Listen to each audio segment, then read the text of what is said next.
जय मसीह की। म आशा गर्छु तपाईहरु सबैजना कुशलै हुनुहुन्छ। परमेश्वरको अनुग्रह, दया अनि कृपाभित्र लगातार उहाँसँगको सम्बन्धमा, उहाँको राज्यको निम्ति तपाई अघि बढिराख्नु भएको छ अनि परमेश्वरले उहाँको राज्य तपाईको जीवनमा, जीवनको हरेकवटा क्षेत्रमा लगातार विस्तार गरिराख्नु भएको छ।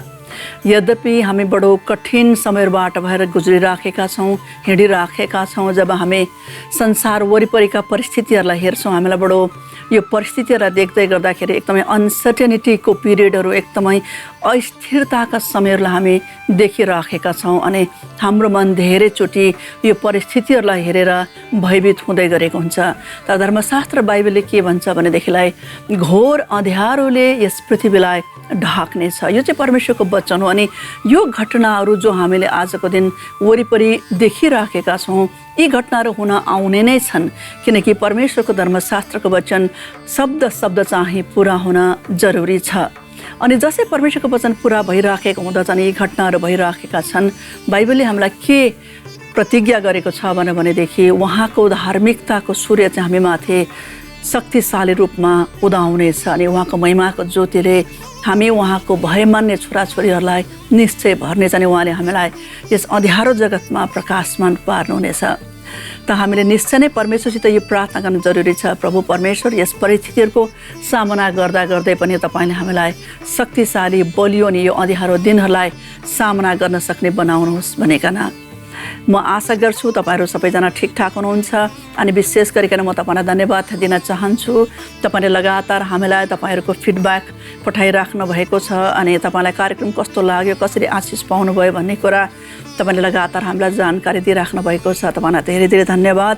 तपाईहरुको अमूल्य समयलाई तपाईले खर्च गरिकन हामीलाई दिनुभएको तपाईहरुको प्रति उत्तरको निम्ति बिन्ती गर्छौं कि लगातार साधुजीको निम्ति, जिजस मिनिस्ट्रिजको निम्ति तपाईले प्रार्थना गरिदिराख्नुहोस् अनि साधुजी जहाँ जहाँ जानुहुन्छ, जुन प्रकारले परमेश्वरको राज्यको लागि उहाँले सेवकाईका कार्यहरू गरिराख्नु भएको छ अनि येशू प्रभुको दोस्रो आगमनको बिकुल फुक्ने कार्य जुन चाहिँ उहाँले गरिराख्नु भएको छ अनि यो कार्यमा धेरै प्रकारको बाधा विघ्नहरू लगातार आउँछन्, किनकि दुष्टलाई यो कुरो मन पर्दैन अनि जहिले पनि परमेश्वरको छोराछोरीहरू, परमेश्वरका विशेष रूपले दासहरू चाहिँ त्यसको शिकार बन्दछन्। तर तपाईहरुको प्रार्थनाद्वारा नै परमेश्वरले आजको दिनसम्म उहाँलाई अनि उहाँको सम्पूर्ण सेवकाईमाथि उहाँले सुरक्षा प्रदान गरिराख्नु भएको छ। त्यसको लागि पनि म तपाईलाई विशेष रूपले मिनिस्ट्रीको तर्फबाट धन्यवाद चढाउन चाहन्छु। त आउनुहोस् प्रिय, हामी विशेष रूपले आजको दिन परमेश्वरको धर्मशास्त्रको वचनबाट हामी केही कुरो हेर्न लागेका छौँ। आजको दिन हामी विशेष गरी इजरायलीलाई परमेश्वरले जसरी मिस्रबाट निकालेर ल्याउनु भयो त्यो यात्रा, इजरायलीहरूको यात्राको छोटो विवरणलाई हामी हेर्न गइराखेका छौँ अनि आजको दिन हाम्रो जीवनमा त्यस यात्रासित सम्बन्धित कुन कुरोहरू चाहिँ हाम्रो जीवनमा छ अनि कुन कुरोसित चाहिँ हामीले होसियार गर्नुपर्छ भन्ने कुरो चाहिँ हामीले आजको दिन केही त्यहाँबाट हामी हेर्नेछौँ। धर्मशास्त्र बाइबलले के भन्छ भनेदेखि इजरायलीहरू लगातार परमेश्वरको दृष्टिमा उनीहरू हिँड्दै गर्दा, उजाड स्थानको बाटोमा उनीहरू आउँदै गर्दाखेरि उनीहरूले बारम्बार पाप गरे, बारम्बार अपराध गरे, अधर्म गरे अनि यस कारणले गर्दाखेरि उनीहरूले परमेश्वरलाई क्रोधित तुल्याए अनि हामी बाइबलभरि नै इजरायलीहरूको इतिहासमा, उनीहरूको यात्राको विवरणमा अनि यात्राको इतिहासमा हामी के भेट्टाउँछौँ भनेदेखि परमप्रभु परमेश्वरले कतिचोटि उनीहरूलाई प्रहार गर्नुभयो अनि त्यहाँनिर धेरै धेरै इजरायलीहरू जो चाहिँ मिस्रबाट निस्किएका थिए, प्राय 99% इजरायलीहरू कनानको देशमा पुग्न पाएनन्, जुन कार्यको लागि उनीहरू मिस्रबाट निस्किएर आएका थिए अथवा परमेश्वरले उनीहरूलाई मिस्रबाट निकालेर ल्याउनु भएको थियो। जब हामी उनीहरूको जीवनलाई हेर्छौँ, त्यहाँबाट तपाईँ र मैले सिक्न पर्ने धेरै कुराहरू छन्, किनकि सम्पूर्ण बाइबल चाहिँ आजको दिन तपाईँ र मेरो अगाडिपट्टि एउटा चेतावनीको रूपमा, होसियारी गर्नुपर्ने रूपमा पनि परमेश्वरको वचनलाई हामीले लिन जरुरी छ।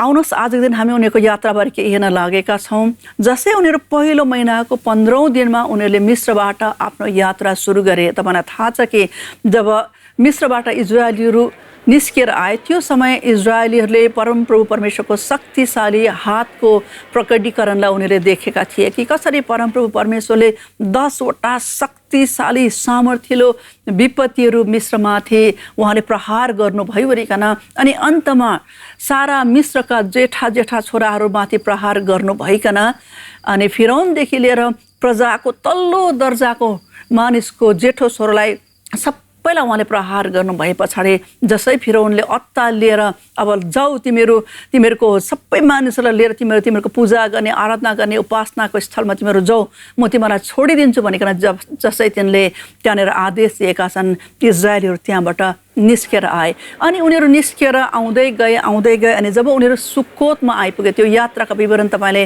गन्तीको पुस्तकमा पनि तपाईँले भेटाउनुहुन्छ, गन्ती 33 अध्यायमा तपाईँले त्यो यात्राको विवरणलाई भेटाउनुहुन्छ, प्रस्थानको पुस्तक 14 अध्यायमा पनि तपाईँले त्यस विवरणलाई भेटाउनुहुन्छ, जहाँनिर इजरायलीहरू उनीहरू हिँड्न लागे। अनि जस्तै उनीहरू हिँडेर उनीहरू सुक्कोतमा आइपुगे, सारा इजरायलीहरू जति पनि थिए एकदमै ठुलो सङ्ख्यामा उनीहरूको छोराछोरी बालबच्चा बुढाबुढीहरू थिए। अनि सँगसँगै उनीहरूले गाई बस्तु भाउहरू सबै डोर्याएर लिएर आएको कारणले गर्दा उनीहरू एकदमै छिटो चाँडो हिँड्न सकेका थिएनन्। अनि त्यो लावा लस्करलाई हिँड्नको लागि समय लाग्दथ्यो। अनि यसरी उनीहरू सुक्कोतसम्म आइपुग्दाखेरि चाहिँ बाइबलीय क्यालेन्डरलाई जब पनि हामी अध्ययन गर्छौँ 9 दिन लागेको थियो। अनि त्यसपछिबाट उनीहरू हिँड्दै उनीहरूले आफ्नो यात्रालाई जारी गर्दै गर्दा जसै उनीहरू लाल समुद्रमा आइपुगे, लाल समुद्रमा आइपुग्दै गर्दाखेरि चाहिँ उनीहरूलाई त्यहाँनिर 17औं दिन लाग्यो, अथवा यात्रा गरेको मिस्रबाट यात्रा सुरु गरेको 17औं दिनमा इजरायलीहरू चाहिँ लाल समुद्रमा आइपुगे। अनि जसै उनीहरूले लाल समुद्रलाई देखे तब उनीहरूलाई बडो अप्ठ्यारो पर्यो, किनकि उनीहरूलाई थाहा थियो कि यो लाल समुद्रलाई क्रस गरेर जानु चाहिँ उनीहरूको लागि असम्भव थियो। अनि हामी बाइबलमा के देख्छौँ भनेदेखि भविष्यवक्ता मोसाले परमेश्वरलाई पुकार्न लागि, किनकि अगाडिपट्टि लाल समुद्र छ, अब कसरी त्यसलाई चाहिँ तर्ने हो, कसरी त्यसलाई पार गरेर जाने। अनि त्यहाँनिर परमप्रभु परमेश्वरले भविष्यवक्ता मोसालाई इजरायलीलाई 8 दिनसम्म क्याम्प गराउनको लागि, उनीहरूको शिविरलाई त्यहीँ वरिपरि राख्नका लागि उहाँले अराउनु भयो। अनि उहाँले उनीहरूलाई निर्देश दिनुभयो कि तिमीहरू यहाँनिर होइन, तर यो पट्टिबाट यो अर्को जग्गापट्टिबाट घुमेर तिमीहरू त्यहाँनिर गएर त्यहाँ बस्छ भनिकन उहाँले इजरायलीहरूलाई के गरिदिनु भयो भनेदेखिलाई आदेश दिनुभयो। अनि 8 दिन त्यहाँनिर उनीहरू क्याम्प गरेर बस्दै गर्दाखेरि बाइबलले के भन्छ भनेदेखि फिरौनलाई जसै तिनले रियलाइज गरे, जसै तिनले थाहा पाए कि उनीहरूले काममा लगाउने सबै इजरायली मजदुरहरू चाहिँ अब सबै निस्केर गए। अनि अब काम धन्दा गर्नको लागि हर प्रकारको कार्य जो चाहिँ मिस्रमा गरिन्थ्यो, जुन कार्य गर्नका लागि इजरायलीहरूलाई राखिएको थियो, उनीहरू गइसके पछाडि उनीहरूलाई साह्रो पर्न लाग्यो। अनि फिरौनले सम्झे होइन, म मेरो सेनाहरू सबै लगेर गएर फेरि पनि के गर्छु, यो इजरायलीलाई फर्काएर लिएर आउँछु। अनि यसरी फिरौन अनि तिनको सेना इजरायलीलाई खेद्दै उनीहरूलाई वापस मिस्रमा फर्काएर ल्याउनको लागि पछि लाग्यो। अनि यसरी फिरौनको सेना अनि इजरायलीहरूको त्यहाँनिर जम्का भेट भएको छ लाल समुद्रको त्यस शिविरमा, जहाँनिर इजरायलीहरू शिविर लगाएर बसिराखेका थिए। प्रस्थानको पुस्तक 14 अध्यायको 10 अनि 11 पदमा यसरी लेखिएको छ। आउनुहोस् हामी त्यस वचनलाई पढ्नेछौँ। जब फारो बढेर आए तब इजरायलीहरूले आँखा उठाएर हेर्दा मिस्रीहरूलाई तिनीहरूका पछि आइराखेको देखे। इजरायलीहरू साह्रै डराएर परमप्रभुलाई पुकारा गरे। तिनीहरूले मूसालाई भने, के मिस्रमा चिहानहरू थिएनन् र तपाईँले हामीलाई यस उजाड स्थानमा मर्नलाई ल्याउनुभयो? हामीलाई मिस्रबाट ल्याएर यो के गर्नुभयो? यस वचनमा तपाईँले हेर्नुभयो भनेदेखिलाई के भेटाउनुहुन्छ भनेदेखिलाई इजरायलीहरू मूसाका विरुद्धमा गनगन गर्न लागे। तिनले मूसालाई भन्न लागे कि हामीलाई यहाँनिर ल्याएर किन चाहिँ तपाईँले यसरी बिजोग पारिराख्नु भएको छ? यो प्रकारले लाल समुद्रको यो किनारमा यति डरलाग्दो अव्यवस्थित अवस्थामा अब यहाँनिर फारोहरू हामीलाई खेद्दै आइराखेको छ, फारो अनि उसको सेना हामीलाई खेद्दै आइराखेको छ, हामीलाई बडो बिजोग बनाएर यहाँ मर्नको लागि तपाईँले ल्याउनु भएको हो, हामीलाई किन तपाईँले मिस्रमा छोडिदिनु भएन? एकछिन म तपाईँहरूको ध्यान चाहिँ इजरायलीहरूको जुन प्रकारको उनीहरूको मनोस्थिति छ, उनीहरूको मेन्टालिटी भनेर भनौँ, उनीहरूको विचार गर्ने ढङ्ग छ, त्यसतिर म तपाईँहरूको ध्यानलाई आकर्षित गर्न माग्छु। यस बेला कति पनि दिन बितेर गएको छैन, 16-17 दिनको बादको यो घटनाहरू हो, या त्यहाँनिर उनीहरू क्याम्प गरेको कारणले गर्दाखेरि, त्यहाँनिर शिविर हालेर बसेको कारणले गर्दाखेरि अलिकति ज्यादा समय गएको छ भनेर भनौँ। अनि उनीहरूले त्यहाँनिर हामी के गरेको देख्छौँ भनेदेखिलाई उनीहरूले जम्मै ती विपत्तिका घटनाहरू बिर्से, अथवा परमप्रभु परमेश्वरले आफ्नो शक्तिशाली हातले उनीहरूलाई कसरी मिस्रीहरूको हातबाट छुटाएर ल्याउनु भयो, फिरौनको हातबाट छुटाएर ल्याउनु भयो, ती 10 वटा अचम्मका विपत्तिका घटनाहरू जुन चाहिँ घटे, जुन प्रकारले मृत्युको दूत त्यो रातभर मिश्रीका जेठा छोराहरूलाई प्रहार गरेर हिँड्दै गर्दा परमप्रभुले कसरी आफ्नो आफ्नो लोकहरूलाई चाहिँ बचाइराख्नु भयो, उनीहरूको जेठा जेठा छोराहरूमाथि सुरक्षाको चिन्ह परमप्रभुले प्रदान गर्नुभयो अनि कसरी उनीहरूलाई अलग्गै अचम्म प्रकारले बचाउनु भयो भन्ने कुरालाई यहाँनिर हामी इजरायलीले कम्प्लिटली पूरा रूपले हामी बिर्सेको देख्दछौँ। कति पनि भएको छैन, 1 महिनाको समय पनि बितेको छैन प्रियहरू, तर यति डरलाग्दो कि जब एउटा कठिन परिस्थिति, जब एउटा आँखाको अगाडि एउटा ठुलो पहाडलाई उनीहरूले देखिराखेको छ, लाल समुद्रलाई उनीहरूले देखिराखेको छ अनि त्यो समुद्र चाहिँ अब त्यसलाई पार गर्न सक्ने कुनै पनि प्रकारको उपाय उनीहरूले जब देख्दैनन् तब उनीहरू के गर्न लागेका छन्, रुन लागेका छन्, कराउन लागेका छन्। इजरायलीको जीवनबाट तपाईँ र मैले के सिक्न सक्छौँ, के हेर्न सक्छौँ भनेर भनेदेखि तपाईँ र मेरो अवस्था पनि आजको दिन हामी मण्डलीमा हाम्रो अवस्था पनि यस्तै नै छ। हामी अझ पनि ससाना नानीहरू जस्तै हाम्रो आत्मिक जीवनमा हामी यति साह्रो तल्लै दर्जामा हामी बसिराख्न रुचाउँछौँ। अलिकति मण्डलीभित्र कहीँ केही भयो भनेदेखिलाई आफूले मन परेको कुरा भएन भने अथवा आफूले इच्छा लागेको जस्तो कुरा गर्न पाइएन भने अथवा कुनै दिन पास्टर बाबुले पास्टर गुरुबाले केही भन्नुभयो भनेदेखि हामी यति साह्रो सानो चित्त गर्छौँ अनि हामी के गर्न लाग्छौँ, गनगन गर्न लाग्छौँ, धम्की दिन लाग्छौँ, म त चर्चै जान्न, म चर्च जाँदिनँ, आजदेखि म अर्को चर्च जान्छ। तर वास्तवमा त्यो व्यक्तिले सबैभन्दा ठुलो गल्ती गरिराखेको हुन्छ। चर्च नजाँदाखेरि, सङ्गति नजाँदाखेरि कुनै पनि गिर्जाघरलाई, कुनै पनि सङ्गतिलाई कुनै पनि प्रकारको हानि हुँदैन। तर त्यस व्यक्ति जसले यो प्रकारको निर्णय लिन्छ उसले आफ्नो जीवनमा, आफ्नो आत्मिक जीवनमा हानिको सामना गर्नुपर्छ, किनकि उसले परमेश्वरको वचनलाई अवहेलना गरिराखेको छ। किनकि परमेश्वरको वचनमा परमप्रभुले के भनेका छन् भनेदेखि कसै कसैको बानी भए जस्तै हामी एकसाथ भेला हुन नछोडौँ। एकसाथ भेला हुन जरुरी छ, सङ्गतिमा जान जरुरी छ, किनकि सङ्गतिमा जब जान्छौँ हाम्रो सामूहिक दाउराले हाम्रो हृदयभित्रको परमेश्वरप्रतिको जुन चाहिँ यो आगो छ त्यो आगोलाई जल्नमा मद्दत गर्छ। जब हामी एक्लै बस्छौँ के हुन्छ, दाउरा पनि हामीले एउटै मात्र बाल्यो भने त्यो बल्दैन, उसलाई बल्नका लागि अर्को दाउराको आवश्यकता पर्दछ। हाम्रो आत्मिक जीवन, हाम्रो सङ्गतिको जीवन पनि त्यस्तै नै हो प्रियहरू। हामी यहाँनिर इजरायलीलाई हेरौँ, हाम्रो जीवन हामी यहाँनिर हेरौँ अनि कसरी उनीहरू गनगनाउन लागे, कसरी उनीहरू रुन लागे, बिर्स्यो उनीहरूले कि परमेश्वरले 10 वटा शक्तिशाली कार्यहरू गर्नुभएको, एउटा होइन, 2टा होइन, 3टा होइन, उनीहरूले आफ्नो आँखाको अगाडि देखेको कुराहरू हो, आफ्नो जीवनमा उनीहरूले अनुभव गरेको कुराहरू, यति अचम्म नै एक प्रकारका विपत्तिहरू जस्तो प्रकारले मिश्र चाहिँ अँध्यारो, यति डरलाग्दो छाम्न सकिने बाक्लो अँध्यारोले ढाकिँदाखेरि उनीहरूको गोसेनमा चाहिँ त्यहाँनिर उज्यालिरहेको घटनाहरू छ। यस्तो अचम्मको जो चाहिँ मान्छेको समाजले पनि जान्दैन अथवा बुझ्दैन। यो आश्चर्य कर्महरूलाई देखेर पनि यहाँनिर जब उनीहरूले लाल समुद्रलाई देखे, इजरायलीले यो कुरोलाई बिर्सी पठाए कि उनै सर्वशक्तिमान परमेश्वर जसले 10 वटा विपत्तिका कार्यहरूलाई गरिवरिकन उनीहरूलाई फिरौनको हातबाट छुटकारा दिएर कनानको देशतर्फ लानुहुने परमेश्वरले यो समुद्रलाई पनि उहाँले फाड्न सक्नुहुन्छ, यो समुद्रमाथि उहाँले कुनै उपाय गर्न सक्नुहुन्छ भन्ने कुरालाई उनीहरूले बिर्सी पठायो।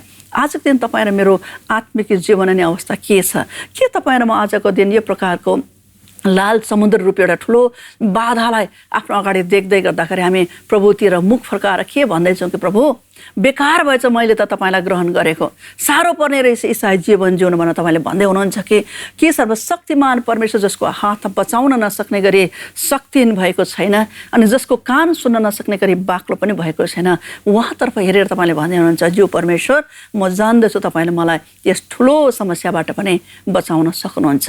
अलिकति अगाडि जब तपाईँ मैले हेर्दै जान्छ त्यहाँनिर हामीले 15 अध्यायको 24 पदमा पनि हामी त्यहाँनिर गनगन गरेको देख्छौँ। प्रस्थानको पुस्तकमा जब उनीहरू मारा भन्ने ठाउँमा आइपुगे अनि त्यहाँनिर उनीहरूले खानको निम्ति पिउनको निम्ति पानी त पाए तर पानी चाहिँ एकदमै तितो थियो अनि त्यो तितो पानीलाई देखेर पनि उनीहरू गनगन गर्न लागेका छन्। अलिकति अगाडि बढेर तपाईँले 17 अध्यायमा हेर्नुभयो भनेदेखिलाई 17 को 2 पदमा त्यहाँनिर के लेखिएको छ, उनीहरू मरिबामा आइपुगे अनि मरिबामा आइपुग्दै गर्दाखेरि त्यहाँनिर उनीहरूले के पाएनन्, पानी नै पाएनन्। मारामा पानी थियो तर पानी तितो थियो, मरिबामा पानी नै थिएन अनि त्यो उजाड स्थानको बाटो अथवा मरुभूमिको बाटो हिँड्दै गर्दा उनीहरू सबैजना तिर्खाए। यो घटना, यो जुन चाहिँ 15 अध्यायको घटनाहरू छ अनि त्यसपछिबाट यो 17 अध्यायको घटनाहरू यो चाहिँ महज लाल समुद्रलाई पार गरेर परमेश्वरले लाल समुद्रलाई उहाँको शक्तिशाली बाहुलीको ठुलो कार्यद्वारा उहाँले लाल समुद्रलाई 2 भागमा उहाँले परिणत गरिवरिकन पानीलाई दुईपट्टि पर्खाल जस्तो बनाइवरिकन इजरायलीहरूलाई ओबानो भूमिबाट हिँडाएर उहाँले लैजाँदै गर्दाखेरि सारा संसारका मानिसहरूलाई एउटा बडो अद्भुत अनि आश्चर्यकर्म उहाँले प्रकट गर्दै हुनुहुन्थ्यो। अनि त्यस कारणले गर्दाखेरि उहाँले त्यो कुरोलाई गर्दै गर्दाखेरि चाहिँ उहाँले इजरायलीहरूलाई पनि यो प्रमाणित गर्न चाहँदै हुनुहुन्थ्यो कि परमेश्वर चाहिँ बडो शक्तिशाली सामर्थ्य अनि उहाँ पराक्रमी हुनुहुन्छ अनि उहाँले शक्तिशाली कार्य गर्नु सक्नुहुन्छ। अनि यो घटना भएको महज 3 दिनको बादमा फेरि इजरायलीहरू के गर्न लागेका छन्, गनगन गर्न लागेका छन्। महज 4 या 5 दिन या 6-7 दिनको बादमा फेरि उनीहरू के गर्न लागेका छन्, गनगन गर्न लागेका छन्। म तपाईँहरूको ध्यानलाई उनीहरूको त्यो प्रकारको प्रवृत्तिमा म आकर्षित गर्न माग्छु। जब लाल समुद्र फारियो, जब परमप्रभु परमेश्वरले अचम्म प्रकारले लाल समुद्रलाई 2 भागमा व्यक्त गर्नुभयो, जो चाहिँ इतिहासमा कहिले पनि घटेको थिएन, पछिबाट कहिले पनि घटेन।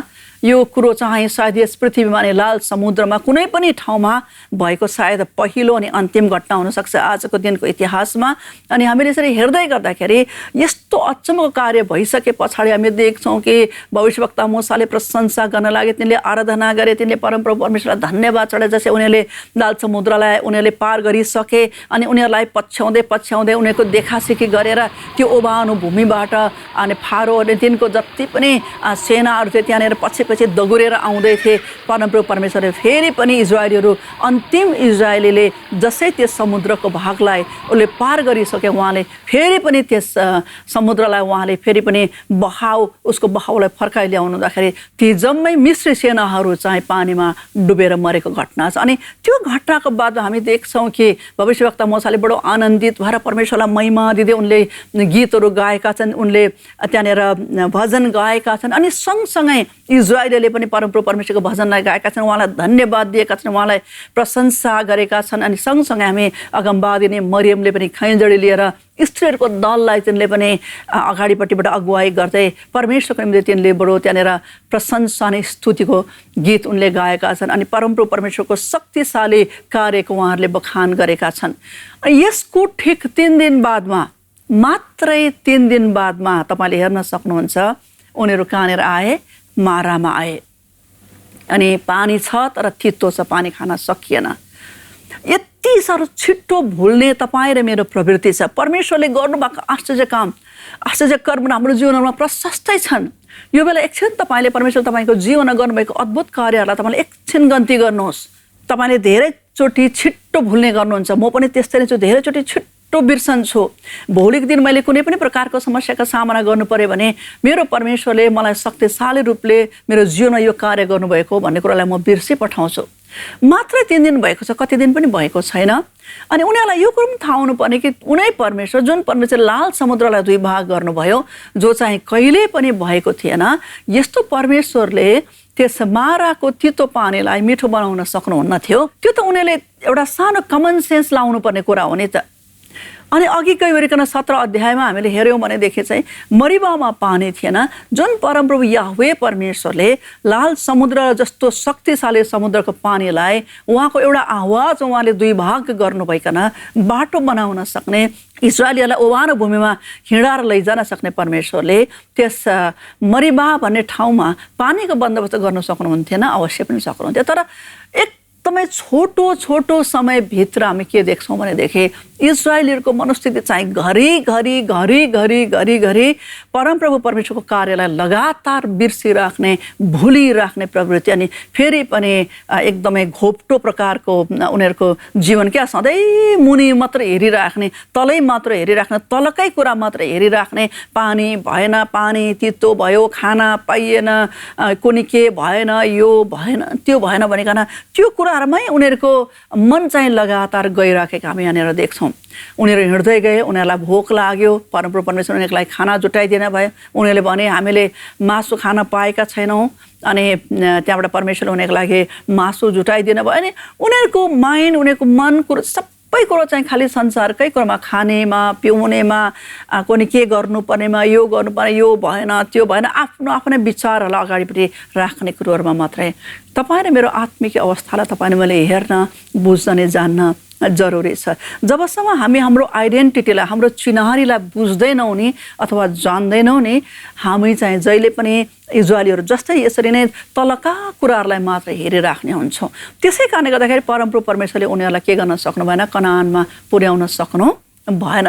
धर्मशास्त्र बाइबलमा तपाईँले हेर्नुभयो भनेदेखिलाई भजन सङ्ग्रहको पुस्तक जुन चाहिँ 95 अध्याय छ, 95 अध्यायको 8 देखि 11 पदसम्म त्यहाँनिर के लेखिएको छ भनेदेखि इजरायलीहरूलाई चाहिँ मैले मेरो पिठ्यौमा नै बोकेर ल्याएको जस्तै गरेर मैले उनीहरूलाई लिएर आएँ। मैले उनीहरूलाई उजाड स्थानहरूमा डोर्याएँ। हर प्रकारको कुरो मैले उनीहरूको आवश्यकताका सबै कुरोहरू मैले उनीहरूलाई के गरिदिएँ, बन्दोबस्त गरिदिएँ।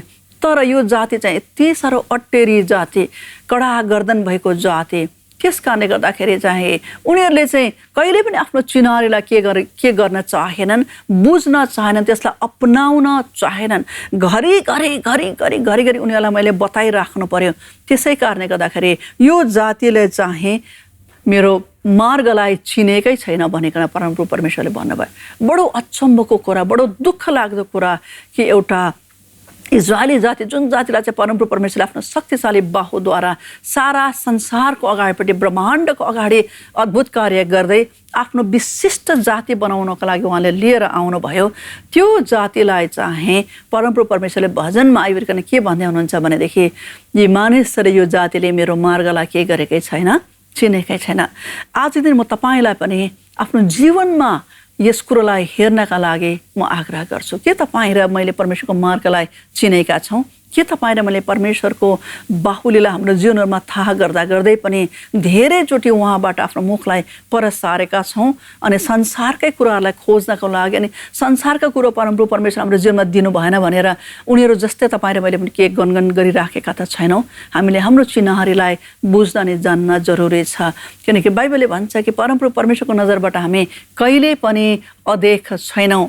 उहाँले गिदोनलाई भन्नुभयो, जुन प्रकारले न्यायकर्ताको पुस्तक 6 अध्यायमा उहाँले लेख्नु भएको छ कि गिदोनले जब देखि इजरायलीको अवस्था उनीहरू मिद्यानीहरूसँग दिनरात लड्न परे, मिद्यानीहरूले उनीहरूलाई परै छोडिदिए अनि उनीहरूकोमा भएको सबै कुरो चाहिँ मिद्यानीहरूले लगेर गए। अनि त्यसरी लगेर जाँदै गर्दाखेरि यतिसम्म कि उनीहरूले केही पकाउनु हुँदैन थियो, केही फसल काट्नु हुँदैन थियो, सबै उनीहरूको लगिदिन्थ्यो। अनि त्यस कारणले गर्दाखेरि चाहिँ हामी देख्छौँ कि गिदोनले चाहिँ एकदमै लुकेर त्यस दाख पेल्ने कोलमा चाहिँ तिनले गहुँलाई तिनले के गरिराखेका थिए, चुटिराखेका थिए। अनि परमप्रभु परमेश्वरको स्वर्गदूत त्यहाँनिर आउनुभयो। बाइबलले भन्छ स्वर्गदूत आउनुभयो अनि त्यही ठाउँमा जुन ठाउँमा गिदोनले कोलमा गहुँ चुट्दै थिए त्यही ठाउँमा परमप्रभु परमेश्वरको स्वर्गदूत त्यहाँनिर बस्नुभयो।